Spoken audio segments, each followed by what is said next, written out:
अस्सलाम वालेकुम।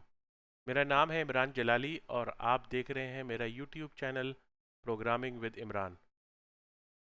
ये एक नया कोर्स है वर्चुअल यूनिवर्सिटी का जो सॉफ्टवेयर इंजीनियरिंग के स्टूडेंट्स को पढ़ाया जाता है 7th सेमेस्टर में। इसका नाम है software construction and development practical. इसके दो कोर्सेज हैं, एक प्रैक्टिकल है और एक थ्योरी पार्ट है। तो इसकी असाइनमेंट आई हुई है, बहुत आसान सी असाइनमेंट है। मैंने सोचा मैं आप लोगों के लिए बना देता हूँ और इंशाल्लाह आपको फ़ायदा होगा। तो ये इसके टोटल मार्क्स हैं 20 और इसकी ड्यू डेट है May 23 और बहुत ही छोटी सी है। अब मैं इसमें थोड़ा सा अपना टाइम बर्बाद नहीं करूँगा क्योंकि ज़ाहिर है ये चीज़ें तो बड़ी ऑब्वियस हैं कि आपको कोड जो है वो अपलोड करना है वर्ड डॉक्यूमेंट के अंदर, कॉपी पेस्ट करना है और आपने किसी और फॉर्मेट के अंदर इसको आपने अपलोड नहीं करनी है फाइल को, अपनी असाइनमेंट को। तो इसको ड्यू डेट में जमा कराएं। बड़ा आसान सा इसमें एक प्रोग्राम बनाने को कहा है। इन्होंने कहा है कि राइट अ प्रोग्राम इन जावा, C++, C# में दो आप बना सकते हैं। इन तीनों लैंग्वेजेस में से किसी भी लैंग्वेज में आप कोड बना सकते हैं, जावा में, C++ में, C# में। तो इसमें करना ये है कि आपको दो इंटीजर लेने। बेसिकली इस एक्सरसाइज का मतलब आपको एक्सेप्शन हैंडलिंग से रोशनास कराना था। एक्सेप्शनल हैंडलिंग आप CS 304 ऑब्जेक्ट ओरिएंटेड प्रोग्रामिंग में C++ में पढ़ चुके हैं। बिल्कुल उसी अंदाज में जिस अंदाज में C++ में स्ट्रक्चर्ड एक्सेप्शनल हैंडलिंग होती है, इसी तरीके से जावा में भी होती है, इसी तरीके से C# में भी होती है। तो इसी स्टाइल की जितनी भी लैंग्वेज हैं वो एक्सेप्शन को तकरीबन लगभग एक ही तरीके से हैंडल करती हैं। तो ये कोड मैंने जावा में लिखा है क्योंकि यहाँ इन्होंने आपको ऑप्शन दिया है कि आप जावा में भी बना सकते हैं, C++ में भी बना सकते हैं, C# में भी बना सकते हैं। तो मुझे तो तीनों लैंग्वेजेस आती हैं। तो मैंने जावा को इस असाइनमेंट के लिए चूज़ किया है। तो इसमें करना ये है कि आपने यूज़र से दो इनपुट लेने हैं, इंटीजर वैल्यूज़ लेनी है। उसके बाद आपने करना ये है कि वैलिडेट करना है। दूसरा, जब आप वैल्यू इंटीजर की लेंगे तो आपको वैलिडेट करना है कि वो ज़ीरो ना हो। उसके बाद उसमें डिवीजन करनी है, पहले नंबर को दूसरे नंबर से डिवाइड करना है। इस नंबर को जो ये इनपुट आप यहाँ से लेंगे उसको आपने डिवाइड करना है सेकंड नंबर से। और उसके बाद जो रिज़ल्ट आपका आएगा उसको आपने चेक करना है एक्सेप्शनल हैंडलिंग के ज़रिए कि अगर कोई बंदा सेकंड वैल्यू के अंदर जो इंटीजर वैल्यू दी है वहाँ ज़ीरो लिख देता है तो आप एक्सेप्शन थ्रो करेंगे कि भाई ये चीज़ गलत है। क्योंकि ज़ाहिर है मैथमेटिकल रूल्स के हिसाब से अगर कोई भी चीज़ ज़ीरो से डिवाइड होती है that means it's a mathematical error, it's infinity. तो इस चीज़ को हमने कैच करना है कि जब आप दूसरा नंबर जो ऐड करे तो वो यूज़र जब ऐड करेगा दूसरा नंबर, पहला नंबर जब वो ऐड करेगा तो इट्स ओके, वो ज़ीरो भी हो सकता है। लेकिन अगर पहले नंबर जो जो जिस नंबर से दूसरे नंबर को डिवाइड किया जा रहा है अगर वो ज़ीरो हो जाता है तो दैट मीन्स इन्फिनिटी हो जाएगा।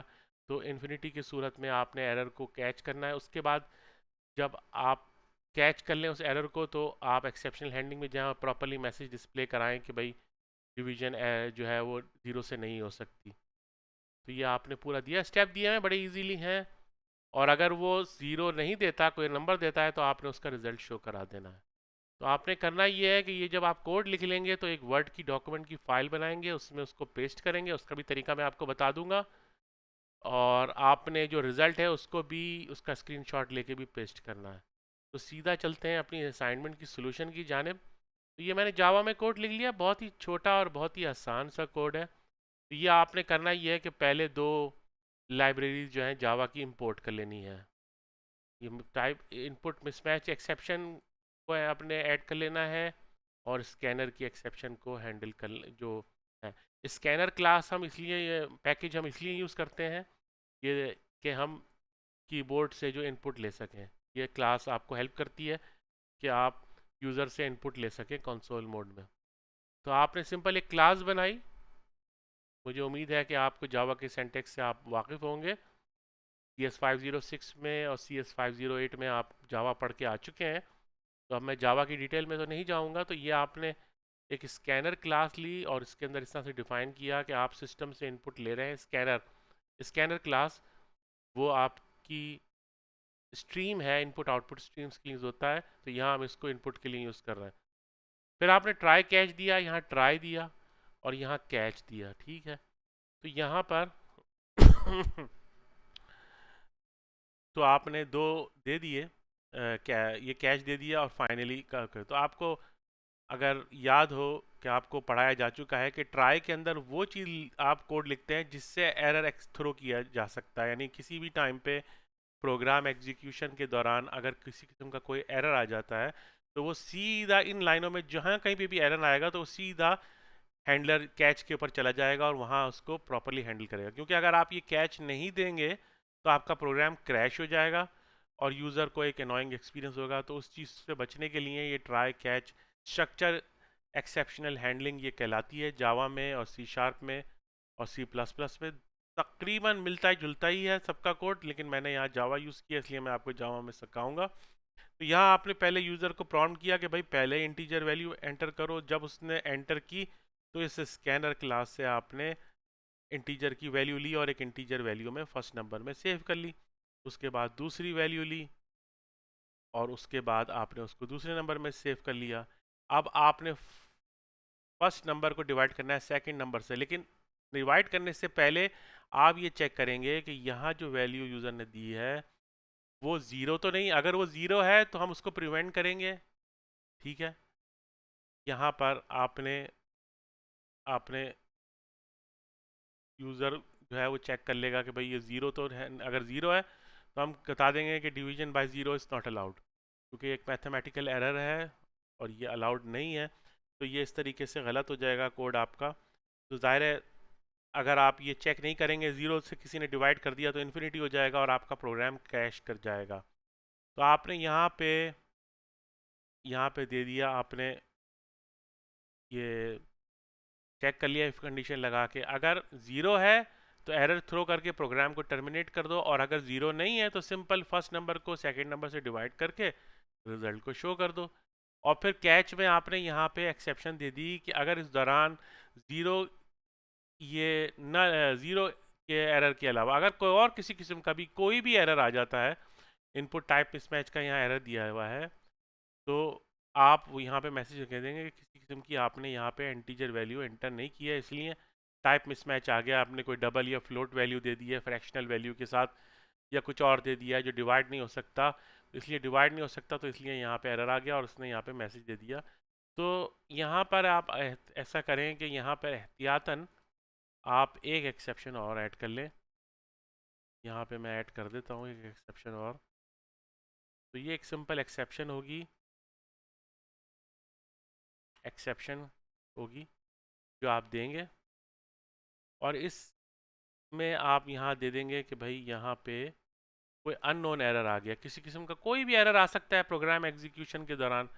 तो यहाँ पे आपने पहले करना ये कि पहले स्पेसिफिक एरर्स को आप दे दें। अगर कोई जो स्पेसिफिक एरर है उसको चेक कर लें, और उसके बाद सबसे आखिर में जो लीस्ट ऑकरेंस इवेंट है, अगर कोई और प्रॉब्लम हो जाती है, यानी फर्ज करें ज़ीरो भी उसने नहीं दिया और उसके अलावा मिसमैच ये वाला भी एरर नहीं आया, मिसमैच भी नहीं हुआ, लेकिन कोई और एरर आ गया। क्योंकि देखें प्रोग्राम की एग्जीक्यूशन के दौरान किसी किस्म का भी एरर आ सकता है प्रोग्राम में, तो ये बिल्कुल आखिरी वाला जो कैच का जो वो है वो इसको हैंडल करेगा। तो ये जब ये हैंडल कर लेगा तो ये आपको एरर दे देगा कि भाई अननोन एरर आ गया है। यहाँ पे मैं लिख देता हूँ अननोन एरर।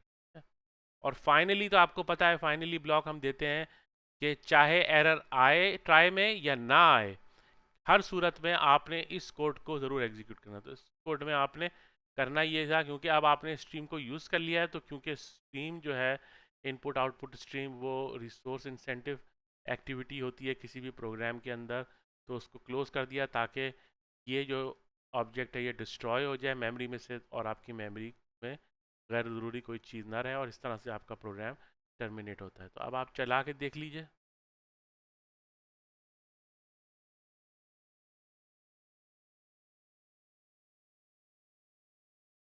यहाँ पे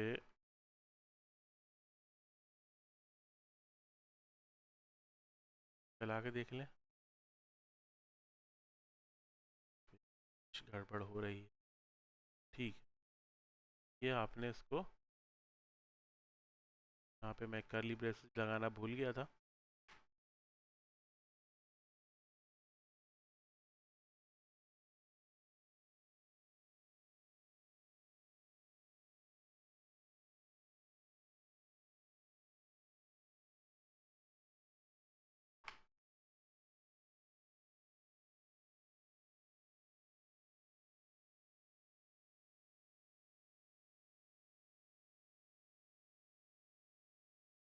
यहाँ पे क्योंकि मैं वो यूज़ कर रहा हूँ, ऑनलाइन कंपाइलर यूज़ कर रहा हूँ, तो यहाँ पे आप इस क्लास का नाम जो है वो मेन ही देंगे। तो देखें, मैंने यहाँ मेन दिया तो प्रोग्राम चल गया, लेकिन आमतौर पे अगर आप अपने कंप्यूटर में जावा को इंस्टॉल करके करेंगे तो यहाँ आप कोई भी नाम दे सकते हैं, लेकिन यहाँ पे मैंने मेन इसलिए दिया क्योंकि हम यहाँ पे ये ऑनलाइन एक कंपाइलर यूज़ कर रहे हैं, तो यहाँ पे प्रोग्राम चलाने के लिए आपको मेन ही देना पड़ेगा, कोई और आप नाम इसको नहीं दे सकते। मैं इसको स्टॉप कर देता हूँ, इसको आप मेन स्मॉल में दे दें तो बेहतर रहेगा, ज़्यादा स्टैंडर्डाइज वे में हो जाएगा।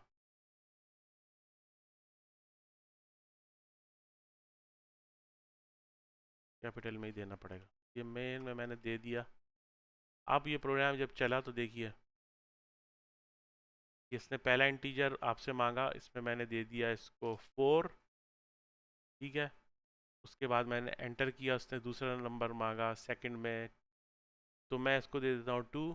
तो 4 को आप 2 से डिवाइड करें तो आंसर क्या आएगा, आपके पास 2 आ जाएगा। ठीक है, तो ये प्रोग्राम तो नॉर्मल एग्जीक्यूट हो गया।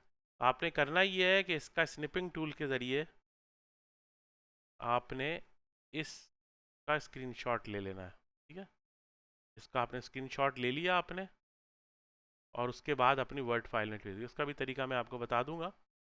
तो ये आपने कर लिया। अब मैं इसको एक बार चलाता हूँ और अब मैं ज़ीरो देता हूँ, तो अब देखिए अब वो क्या करता है। तो मैंने दिया यहाँ 4, यहाँ दिया 0। तो देखिए उसने यहाँ चेक कर लिया कि ज़ीरो है, तो यहाँ पे उसने एरर दे के टर्मिनेट कर दिया कि भाई यहाँ ज़ीरो जो है वो अलाउड नहीं है, ज़ीरो से आप डिवाइड नहीं कर सकते, और प्रोग्राम आपका टर्मिनेट हो गया। तो ये सिर्फ एक एक्सेप्शनल हैंडलिंग की आपको प्रैक्टिस कराई गई है छोटी सी। ये आपने देख लिया, छोटा सा प्रोग्राम है। तो इसको इसी तरीके से आप करना ही है कि आप एक वर्ड की फ़ाइल बनाएं इस तरीके की। ठीक है, अब उसमें आप करेंगे ये कि इसको आप कॉपी कर लें एज इट इज़। ठीक है, यहाँ आपने कॉपी कर लिया और फिर इस फाइल में गए आप, यहाँ पे जाके आप गए इंसर्ट के अंदर गए, यहाँ ऑब्जेक्ट के अंदर गए और यहाँ ऑब्जेक्ट आपने लिखा। आप चाहें तो देखें कोड आप डायरेक्टली भी पेस्ट कर दें, लेकिन उसमें फिर मसला क्या होता है मैं आपको बताता हूँ। देखिए अगर मैं डायरेक्टली पेस्ट कर देता हूँ ना, तो ये वर्ड जो है स्क्विगली लाइन देने लगेगा, क्योंकि ये इसको नहीं मालूम कि ये क्या चीज़ है, तो ये कहेगा कि ये क्या है भाई। तो आप इसको बार बार इग्नोर कराना पड़ेगा आपको, तो ये गड़बड़ हो जाती है। तो बेहतर होता है कि आप कोड को इस तरह से ना पेस्ट करें जब भी आप वर्ड में, क्योंकि उन्होंने हमसे कहा है कि आपको फाइल जो है वो देनी है वर्ड में। तो फिर आप ये करेंगे इंसर्ट टैब में गए, यहाँ से ऑब्जेक्ट टैब में गए, ऑब्जेक्ट को ओपन किया, यहाँ से जाके आपने चूज़ करना है ओपन डॉक्यूमेंट टेक्स्ट। ठीक है, यहाँ से सिलेक्ट कर लिया। फिर आपका एक और विंडो ओपन हो गई, यहाँ पे आपने कोड पेस्ट कर दिया। अब यहाँ पे स्क्विगली लाइंस आ रही हैं, तो इसके बारे में परेशान होने की ज़रूरत नहीं है। आपने सिंपल करना ये है कि इसको क्लोज कर देना। देखिए अब आप देख रहे हैं यहाँ पे मेरा पूरा कोड आ गया और कोई स्क्विगली लाइन नहीं आ रही, लेकिन ये एक ऑब्जेक्ट है, मैंने इसको यहाँ से ऐड किया है। ठीक है, अब जब आप इसको एडिट करेंगे तो एक और विंडो खुलेगी, लेकिन यहाँ स्क्विगली, लेकिन यहाँ परेशान ना हो, इसको सिंपली आपने पेस्ट करके क्लोज कर देना है यहाँ से। जब आप क्लोज करेंगे तो ये आ गया। ठीक है, उसके बाद आपने यहाँ नीचे जो है, जब आप नीचे आए तो यहाँ पे आपने ये जो हमने स्क्रीनशॉट लिया था ये आपने कॉपी किया, ये पेस्ट कर दिया। ठीक है, उसके बाद जो दूसरा रिज़ल्ट था हमारा ये वाला, इसको भी मैं इसका भी स्क्रीनशॉट ले लेता हूँ। मैंने स्क्रीनशॉट ले लिया इसका, ठीक है। और फिर मैंने यहाँ आके पेस्ट, ये दोनों मैंने पेस्ट कर दिए। तो उन्होंने कहा है कि आप पहले कोड लिख दीजिए, उसका उसको पेस्ट कर दीजिए और फिर उसके जो रिज़ल्ट हैं उसको पेस्ट कर दीजिए। तो बस ये छोटी सी एक्सरसाइज थी, उम्मीद है आपको समझ में आ गई होगी। और जाने से पहले आपसे रिक्वेस्ट करूँगा कि काइंडली मेरे चैनल को सब्सक्राइब कर दें, लाइक का बटन क्लिक कर दें, बेल का आइकॉन दबा दें, ताकि मैं इंशाल्लाह आपके लिए मज़ीद वीडियोस काम की लाता रहूँ। मुझे इजाज़त दीजिएगा अगले वीडियो तक के लिए। फ़ी अमान अल्लाह।